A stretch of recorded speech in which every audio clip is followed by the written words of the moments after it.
When my son Max was small, I would take him to Texas to spend the summer with my family. We would gather at my mother's house for casual dinners that would go long into the night. After dessert, after the latest news and politics had been thoroughly dissected and argued over, we would slump into our chairs, worn out, but happy to be together and unwilling to part with each other's company, regardless of the late hour. Someone would offhandedly start to reminisce about Mexico, and a round of stories would begin.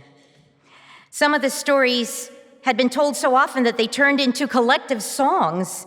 If a part was missing, someone else would take over without missing a beat. There's big magic in retelling family stories, imbued with the current aspect and life stages of the people sharing it. Its meaning shrinks and expands and evolves in complexity. Now, Max, the first grandchild on both sides of the family, was hearing stories that included him, the newest chapters in the Book of Us. I've noticed an element in the tellings about our life in this country that is not present in the stories before our arrival in the U.S. Placing them in chronological order reveals a slow awakening on our part, becoming less and less romantic as we stumble time and again upon racism. The early stories from our arrival are in the vein of a comedy of manners, full of hilarious cultural misunderstandings that would surely be smoothed over with time and more experience. In the next phase, the stories start turning into explorations of American culture and our obligation to work on our own reactions, knowing that it would require patience and grace to find common ground with our new neighbors. After that point, in later stories, the possibility begins to dawn on us that some rough patches might not have been accidents after all. Then our stories tell of our dismay, and when we realize the instances of having been undeniably undermined, at realizing that pain had indeed been inflicted on purpose by people we trusted, that the reserve we cultivated had not been regarded as refinement, but as weakness, or worse, permission. After that point, the stories become about dogged survival. Here's a story from one. My mother, a labor and delivery nurse, developed a childbirth education program which became very popular, attracting a large number of expectant parents to the hospital. Realizing how successful it was, the head of the education department decided to remove my mother and give it to a group of friends. But my mother would not go quietly.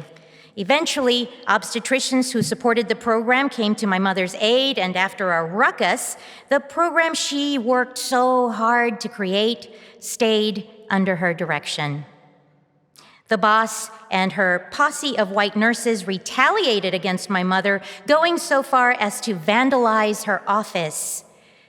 Things got so heated that the hospital's chief of security, a black man, understood the danger that my mother was in and assigned a guard to walk her to and from her car. This lasted for months. My mother did not give up.